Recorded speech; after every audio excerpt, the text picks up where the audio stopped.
அஸ்ஸலாமு அலைக்கும். தாய்ப்பால் கொடுக்கும்போது சுன்னத்தான நோன்பு பிடிக்கலாமா? அதாவது சகோதரி என்ன கேட்குறாங்கன்னா, ஒரு தாய் குழந்தைக்கு பாலூட்டக்கூடிய காலகட்டத்திலே சுன்னத்தான நோன்பு நோக்கலாமா அப்படின்னு சொல்லி கேட்குறாங்க. நபிகள் நாயகம் ஸல்லல்லாஹு அலைஹி வஸல்லம் அவங்க சொல்லி காட்டுறாங்க, கடமையான நோன்பு இருக்குது பாருங்கள். கடமையான நோன்பு நம்ம என்ன செஞ்சாலும் கண்டிப்பாக வைத்தாக வேண்டும். அந்த கடமையான நோன்பா அதை பற்றி அல்லாஹ் சொல்லும்போது, ஃபமன் ஷஹித மின்குமு ஷஹர ஃபல் யஸ்முஹு, உங்களில் யார் ரமதான் மாதத்தை அடைகிறாரோ அவர் நோன்பு நோற்று ஆக வேண்டும். அல்லாஹ்வுடைய உத்தரவு. யாருக்கு மட்டும் அல்லாஹ் விதிவிலக்கு கொடுக்குறான் குரானில், ஃபமன் கான மின்கும் மரீதன் அவ் அலா சஃபரின் ஃபஇத்தத்து மின் ஐயாமின் உஹர், யார் நோயாளியாகவோ அல்லது பயணத்திலோ இருக்கிறாரோ அவர் வேறு நாட்களில் நோற்றுக்கொள்ளட்டும். அப்போ கடமையான நோன்பு என்பது கட்டாய கடமை. கட்டாய கடமையில் யாருக்கு மட்டும்தான் மார்க்க விதிவிலக்கு கொடுக்குது குரானில்? பயணிக்கு விதிவிலக்கு. பயணமாக இருக்குது அவருக்கு விதிவிலக்குனா என்ன அர்த்தம்? அவர் ரமதான் மாதத்தில் பயணம் செஞ்சார்னா நோன்பு வைக்காமல் போய்க்கலாம். ரமதான் முடிந்த பிறகு எத்தனை நோன்பு விட்டாரோ அது கண்டிப்பாக வச்சிடணும். அவருக்கு சலுகை என்றால் ரமதானில் நோன்பு வைக்காமல் இருக்கலாம். நோன்பை அறவே விடுவதற்குரிய சலுகை கிடையாது. மற்ற காலங்கள் என்ன செஞ்சிடணும்? அவர் நோன்பை வைத்துக்கொள்ள வேண்டும். இவன் நபிகள் நாயகம் ஸல்லல்லாஹு அலைஹி வஸல்லம் ஹதீஸில் நமக்கு தெளிவுபடுத்துகிறாங்க, பயணி, கருவுற்ற பெண், பாலூட்டக்கூடிய பெண், இந்த மூவருக்கும் அல்லாஹ் ரப்புல் ஆலமீன் தொழுகையில் பாதி, அதாவது பயணியாக இருக்கக்கூடியவனுக்கு தொழுகையில் பாதி, நோம்பில் பயணி, கருவுற்ற பெண், பாலூட்டக்கூடிய பெண், இந்த மூவருக்கும் அல்லாஹ் என்ன செய்திருக்கின்றான்? சலுகை அளித்திருக்கின்றான் அப்படின்னு நபியான சொல்லி காட்டுறான். அப்போ குர்ஆன் என்ன சொல்லுது? பயணி ரமதான் மாதத்தில் கடமையான நோன்பை அவர் விட்டுக்கொள்ளலாம். அவர் ரமதான் மாதம் முடிந்த பிறகு எத்தனை நோன்பை விட்டாரோ அவர் என்ன செய்வார்? அதை பின்னாடி பிடிச்சிக்கிடுவார். சரிங்களா? இந்த பயணியோட ரசூலா யாரை சேர்க்குறாங்க? கருவுற்ற பெண்களை என்ன செய்கிறாங்க? சேர்க்குறாங்க. அதே போன்று பாலூட்டக்கூடிய பெண்களை சேர்க்குறாங்க. அப்போ ஒரு பெண்ணு கருவுற்று இருந்தாலோ பாலூட்டினாலோ அவர் யாருடைய ஹுக்குமில் வந்துடுறாங்க? யாருடைய சட்டத்தில் வந்துடுறாங்க? பயணியுடைய சட்டத்தில் வந்துடுறாங்க. அவர் ரமதான் மாதத்தில் ஒரு பெண்ணு பாலூட்டக்கூடிய பெண்ணாக இருக்கிறாங்க அல்லது கருவுற்ற பெண்ணாக இருக்கிறாங்க. இப்போ இவங்க நோன்பை விட்டுட்டாங்கன்னா மற்ற காலங்களில் அந்த அவங்க உடல் ஹெல்த்தி தெம்பு வந்த பிறகு அவங்க என்ன செஞ்சுக்கலாம்? அந்த நோன்பை அவங்க வைத்துக்கொள்ளலாம், வைக்க வேண்டும். இப்போ ஒரு கேள்வி நமக்கு வரும். என்ன கேள்வி வரும்? ஒரு பெண்ணு ஒரு குழந்தையை பெற்றுடுறாங்க. குழந்தை கருவுற்று பெற்றெடுக்கிறதுக்கே 1 வருஷம் ஆயிரும்.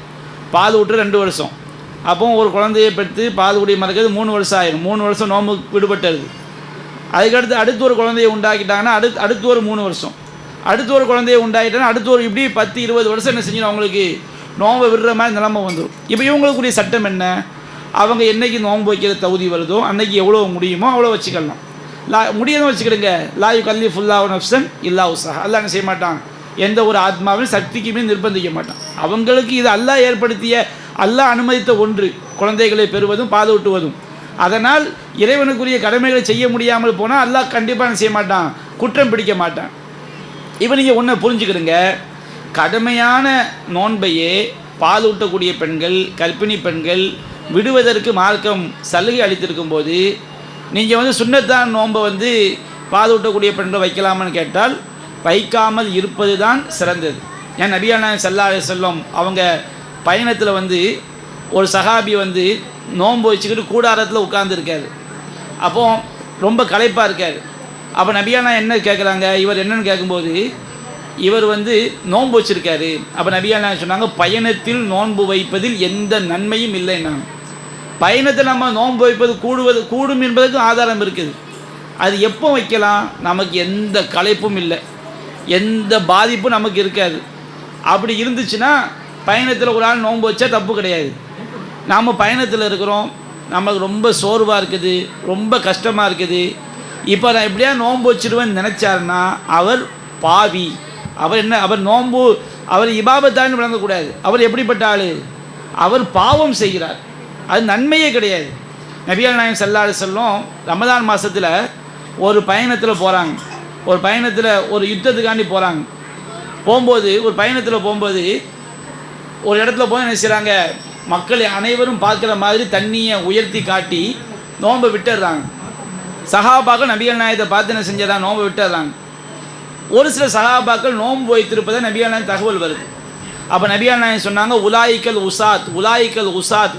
உசாத், அவர்கள் பெரும்பாவிகள் நபிகள் நாயகம் சொன்னாங்க. ஏன்? நோன்பு தானே வச்சாங்க. அவங்களையும் பெரும்பாவே நபிகள் சொன்னாங்க, பயணத்தில் நோன்பை விடுவதற்கு சலுகை இருக்கிறது. அந்த பயணம் சிரமமான பயணம் நபிகள் நாயகம் தெரியுது.